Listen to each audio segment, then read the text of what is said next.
নমস্কাৰ বন্ধু বান্ধৱীসকল, আশা কৰোঁ আপোনালোক ভালে আছে। ময়ো সুদূৰ চেন্নাইত আছো, কিন্তু আজি মই এটা বিশেষ কাৰণত এই ভিডিঅ'টো শ্বুট কৰিলো। কোনো ব্লগ দিয়াৰ উদ্দেশ্যে নহয়। এটা আপোনালোকে নিশ্চয় থাম্বনেইলখনত দেখিছে যে মই কেছ কৰিলো। কাৰ ওপৰত কেছ কৰিলো আপোনালোকে নিশ্চয় জানিব বিচাৰিব। হয় বন্ধু বান্ধৱীসকল, আপোনালোকে নিশ্চয় মনত আছে যে আজি প্ৰায় 20-25 দিনমান আগত মই এটা ভিডিঅ' আপলোড দিছিলোঁ যে উত্তৰ গুৱাহাটীত এগৰাকী মহিলা বান্দৰৰ মাতৃ হৈছিল। কেনেকৈ হৈছিল, কি হৈছিল, গোটেই ঘটনাৱলী আপোনালোকক মই জনাইছিলোঁ এটা ভিডিঅ'ৰ মাধ্যমেৰে। কিন্তু সেই ভিডিঅ'টো আপোনালোকে সকলোৱে আঁকোৱালি লৈছে, সঁচাকৈ মই সুখী অনুভৱ কৰিছোঁ। ভিডিঅ'টো চাই আপোনালোকে ভাল লগা বুলি বহুত কমেণ্ট কৰিছে। তাৰ উপৰি 2,10,000 মানুহে সেই ভিডিঅ'টো চাবলৈ সক্ষম হৈছে। সঁচাকৈ মই বহুত হেপ্পী। কিন্তু তাৰ মাজত এটা ঘটনা হৈছে। সেই ঘটনাটো এনেধৰণৰ যে সেই ভিডিঅ'টো আপলোড দিয়াৰ 10 দিনমান পিছতে এটা TNL নামৰ নিউজ চেনেল আছে। চেনেলটো মই আপোনালোকক স্ক্ৰীণত দেখুৱাম। TNL নিউজ নামৰ এটা চেনেল, পৰ্টেল চেনেল।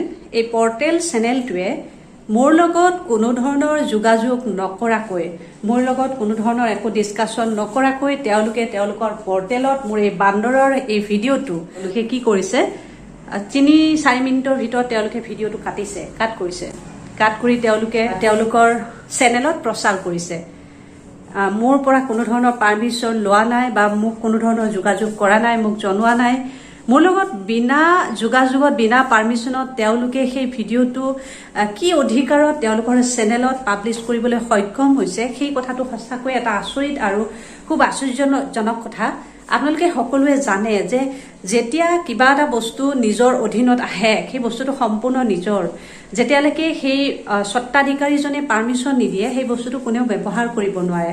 ধৰি ললো মই এটা চাৰ্ট পিন্ধি আছো, সেই চাৰ্টটো যদি আপুনি কোনোবাই পিন্ধিব বিচাৰে, মোৰ পৰা পাৰ্মিশ্যন ল'ব লাগিব যে চাৰ্টটো মই পিন্ধিম নেকি। মই যদি পিন্ধিবলৈ অনুমতি প্ৰদান কৰোঁ, তেতিয়াহে আপুনি চাৰ্টটো পিন্ধিবলৈ পাৰিব। এনেধৰণৰ ঘটনা এটা ঘটিবলৈ পাইছে। মই যেতিয়া ফেচবুক সেই পৰ্টেল, তেওঁলোকৰ পৰ্টেল চেনেলৰ লিংকটো মোৰ দুগৰাকী বন্ধু বান্ধৱীয়ে মোক শ্বেয়াৰ কৰিলে। তাৰপিছত মই লিংকটো খুলি চালো, হয় সঁচাকৈ সেই ভিডিঅ'টো মোৰ। তেওঁলোকে জনাইছিল যে তোমাৰ ভিডিঅ'টো তাতে নিউজত প্ৰকাশ পাইছে। তাৰপিছত মই চালোঁ, চাই মেলি দেখিলোঁ তাত মোৰ কোনো ক্ৰেডিট নাই বা মোৰ নাম মেনশ্যন নাই, চেনেলৰ নাম মেনশ্যন নাই। এনেকুৱা কোনো ধৰণৰ কথা বাতৰি নোহোৱাকৈ তেওঁলোকে তেওঁলোকৰ চেনেলত পৰ্টেলত আপলোড দিছে সেই ভিডিঅ'টো। এতিয়া বিচাৰটো আপোনালোকে কৰিব যে এইটো কিমান দূৰ যুক্তিসংগত কথা হৈছে। মোৰ বিনা পাৰ্মিশ্যনত তেওঁলোকে এই মোৰ ব্যক্তিগত সম্পত্তি বুলি ক'ব লাগিব, এইটো তেওঁলোকে ব্যৱহাৰ কৰিছে। এই ক্ষেত্ৰত তেওঁলোকৰ লগত মই যোগাযোগ কৰিছিলোঁ, কিন্তু এইটো অতি দুখ আৰু পৰিতাপৰ কথা। তেওঁলোকৰ পৰা মই খুব ভাল এটা ৰেছপন্স নাপালোঁ। তেওঁলোকে মই স্বত্বাধিকাৰী বুলি জনাৰ পিছতো তেওঁলোকৰ পৰা কোনো ধৰণৰ পজিটিভ মই ৰেছপন্স নাপালোঁ। তেওঁলোকে মোৰ লগত যোগাযোগেই নকৰিলে। মইহে যোগাযোগ কৰিছিলোঁ, তেওঁলোকে মোক যোগাযোগ নকৰিলে আৰু কোনো ধৰণৰ পাত্তা নিদিলে। আজি মোটামুটি 7-8 দিনমান হৈ গৈছে, তাৰ পিছতো তেওঁলোকে যোগাযোগ কৰা নাই। কিন্তু মই যোগাযোগ কৰিবলৈ চেষ্টা কৰোঁতেও তেওঁলোকে পাত্তা দিয়া নাই। এইটো এটা খুব গুৰুত্বপূৰ্ণ আৰু এটা পৰিতাপৰ কথা। এই ভিডিঅ'ৰ মাধ্যমেৰে মই TNL নামৰ সেই পৰ্টেল চেনেলটোক ক'ব খোজোঁ যে আপোনালোকে কি অধিকাৰত মোৰ বিনা পাৰ্মিশ্যনত এই ভিডিঅ'টো আপলোড কৰিছে, প্ৰথম কথা। আৰু দ্বিতীয় কথা, আপোনালোকে এনেকুৱা এটা ভুল কৰিছে, মোৰ ভিডিঅ'টো আপোনালোকে চুৰি কৰি আপোনালোকৰ পৰ্টেলত আপলোড কৰিছে, মোৰ বিনা পাৰ্মিশ্যনত, বিনা ক্ৰেডিট দি আপোনালোকে আপলোড কৰিছে। কিন্তু আপোনালোকে মোক যোগাযোগ কৰিব নিবিচৰা বা মোক পাত্তা দিব নিবিচৰাৰ কাৰণটো কি? আপোনালোকে নিজকে কি বুলি ভাবে? আৰু 3 নম্বৰ কথাটো হৈছে, আজি 7-8 দিন পাৰ হৈ যোৱাৰ পিছতো আপোনালোকে মোৰ কথাৰ কোনো ধৰণৰ প্ৰতিক্ৰিয়া দিয়া নাই বা আপোনালোকে ইজিলি আছে, কোনো যেন আপোনালোকৰ একো প্ৰতিক্ৰিয়া নাই, আপোনালোকে যেন কোনো ভুল কৰা নাই। মোতকে চাগে আপোনালোকে বেছি ভালকৈ জানে যে এটা ভিডিঅ' বা এটা ব্যক্তিগত বস্তু চুৰি কৰাৰ অপৰাধত আপোনালোকৰ কি শাস্তি হ'ব পাৰে বা আপোনালোকে কি ধৰণৰ পৰিস্থিতিৰ সন্মুখীন হ'ব পাৰে, এই কথাটো মোতকৈ বেছি ভালকৈ আপোনালোকে জানে। তৎসত্বেও আপোনালোকে নিৰ্বিকাৰ ভূমিকা পালন কৰি থকা ঘটনাটো সঁচাকৈ এটা আচৰিত। আৰু ইয়াৰ মাজেদি মই আপোনালোকক জনাব বিচাৰোঁ, ইমান দিন হয়তো মই আপোনালোকৰ বিৰুদ্ধে আইনী ব্যৱস্থা ল'লোহেঁতেন, কিন্তু মই আইনী ব্যৱস্থা ল'ব এইকাৰণে পৰা নাই অলৰেডি মই কথা পাতিছোঁ চাইবাৰ ক্ৰাইম অফিচাৰ লগত মই যোগাযোগ কৰিছোঁ, তেওঁলোকৰ লগত কথা পাতিছোঁ, গোটেই বিষয়টো তেওঁলোকক জনাইছোঁ। আৰু 2 নম্বৰ কথাটো হৈছে যে আমাৰ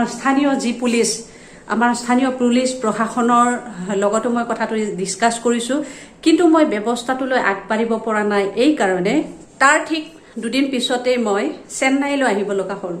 চিকিৎসাজনিত কাৰণত মোৰ ভাইটিৰ কিছু চিকিৎসা চলি আছে, সেই চিকিৎসাৰ বাবে মই আপোনালোকৰ এই ঘটনাটো 2 দিন পিছতেই চেন্নাইলৈ আহিবলগীয়া পৰিস্থিতিৰ বাবে কোনো ধৰণৰ আপোনালোকৰ বিৰুদ্ধে পদক্ষেপ ল'ব পৰা নাই।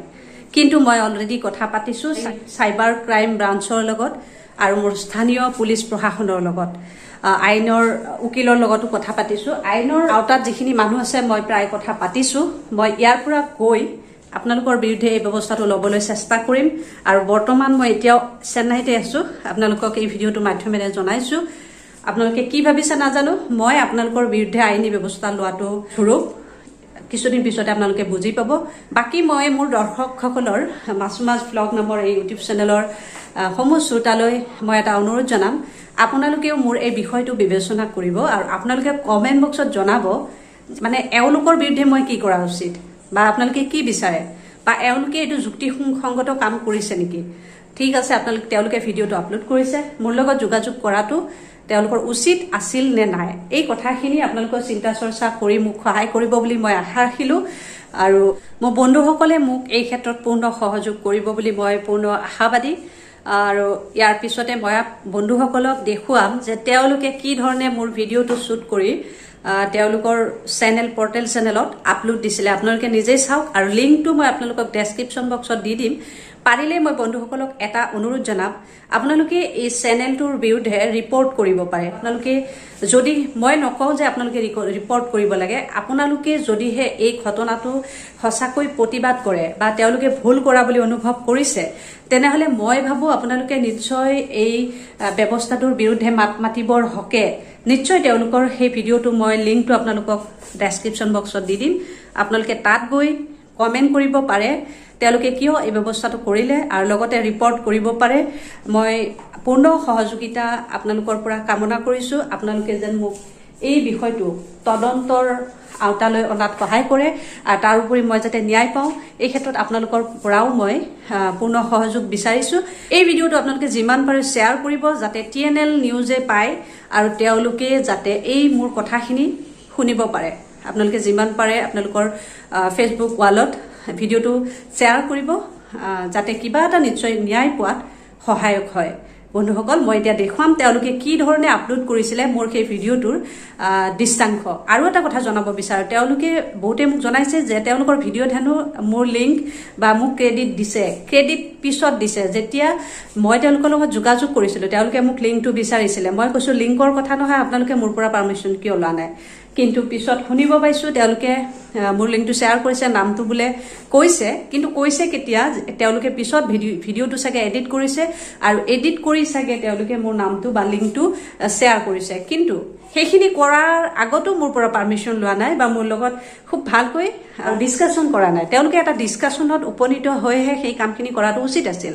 সেইখিনি কাম কৰিবলৈ মোৰ লগত ডিছকাশ্যন কৰা নাই, এইটো এটা আৰু অতি পৰিতাপৰ বিষয়। এটা কথা জনাব বিচাৰোঁ, আপোনালোকে তেওঁলোকৰ সেই লিংকটোত ভিডিঅ'টোত চালে গম পাব সম্পূৰ্ণ মোৰ ভইচ আছে। তেওঁলোকৰ সেই ভিডিঅ'টোত মোৰ সম্পূৰ্ণ ভইচ আছে, সম্পূৰ্ণ ভিডিঅ'টো যে মোৰ সেই কথাটো সম্পূৰ্ণ জল পটকৈ এইটো স্পষ্ট হৈ আছে।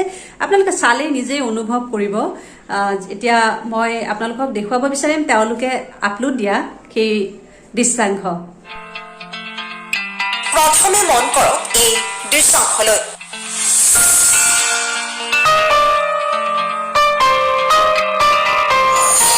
মাতৃহাৰা এটি কণমানি বান্দৰৰ পোৱালি।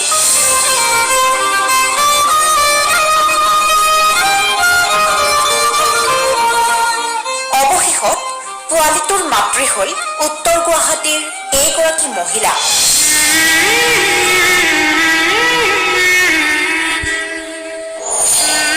এই মহিলাগৰাকীৰ বাদে কাৰো কোলাত নাযায় কণমানি বান্দৰৰ পোৱালিটো। ভালকৈ মন কৰক এই দৃশ্যাংশ।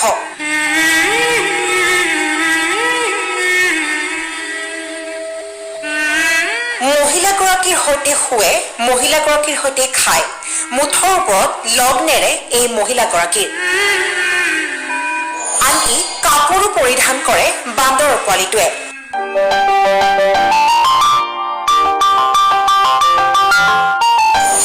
কণমানি শিশুৰ দৰে হাগিছো পৰিধান কৰে বান্দৰৰ পোৱালিটোৱে।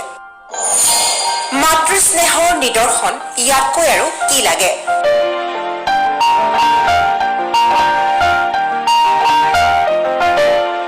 মাতৃহাৰা এই বান্দৰ পোৱালিটোৱে হয়তো পাৰ্থক্যই বিচাৰি পোৱা নাই জন্মদাত্ৰী মাতৃ আৰু পালিত মাতৃগৰাকীৰ। মানৱীয়তাৰ কি যে মধুৰ নিদৰ্শন। বিদ্যুৎ শ্বৰ্ট চাৰ্কিটত প্ৰাণ হেৰুৱাইছিল কণমানি পোৱালিটোৰ মাতৃজনীয়ে। আৰু সেই সময়তে উত্তৰ গুৱাহাটীৰ এইগৰাকী মহিলাই নিজ সন্তানক স্কুলত থৈ অহাৰ সময়তে দেখা পায় সমগ্ৰ দৃশ্য। শুনো আহক মহিলাগৰাকীৰ নিজ মুখেৰে। মানে ট্ৰেন্সফৰ্মাৰ এই বেংকত ট্ৰেন্সফৰ্মাৰ আছিলে, ট্ৰেন্সফৰ্মাৰটোৰ ওপৰত তাৰমানে তাক লৈ পেলাই উঠি গৈছিল। উঠি যাওঁতে পটকে শ্বৰ্ট হৈ গ'ল, কাৰেণ্টত শ্বৰ্ট হৈ গ'ল। লগালগ বাচ্ছা পেলাই আহিছে, তাৰমানে মাকে তাৰমানে লগালগ দে তললৈ পৰি গ'ল। পৰি যাওঁতে তাৰপিছত চকুৰ সন্মুখতে ঘটনা একদম স্পট মানে। তাৰপিছত পৰি গ'ল। পৰি যাওঁতে তাৰপিছত মই কি কৰিলোঁ, মাকক এনেকে তলত আহি সি মাকক চালে, মাকটোতো মৰি গ'ল। মই দেখিলোঁ, মই দেখি অলপ সময় ৰ'লোঁ। ইণ্টিমেটলি মোৰ স্কুলো দেৰি হৈছে। সি কান্দি কান্দি মোৰ কাষলৈ আহি পেলাই মোৰ ফোনত তুলি লৈ ল'লোঁ। পইচা আহি গা ধুৱালোঁ, কিবা কৰিলোঁ।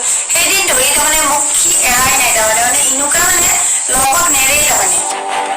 আৰু তাৰ পিছতেই কণমানি বান্দৰ পোৱালিটোৰ মাতৃৰ দৰে হৈ পৰে এইগৰাকী মহিলা।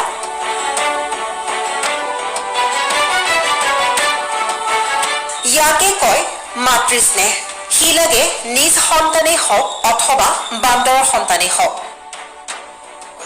জীয়াই থকাৰ অধিকাৰ আছে জীৱ জন্তুৰো। মাথো প্ৰয়োজন হয় মানুহৰ মৰম সহানুভূতি।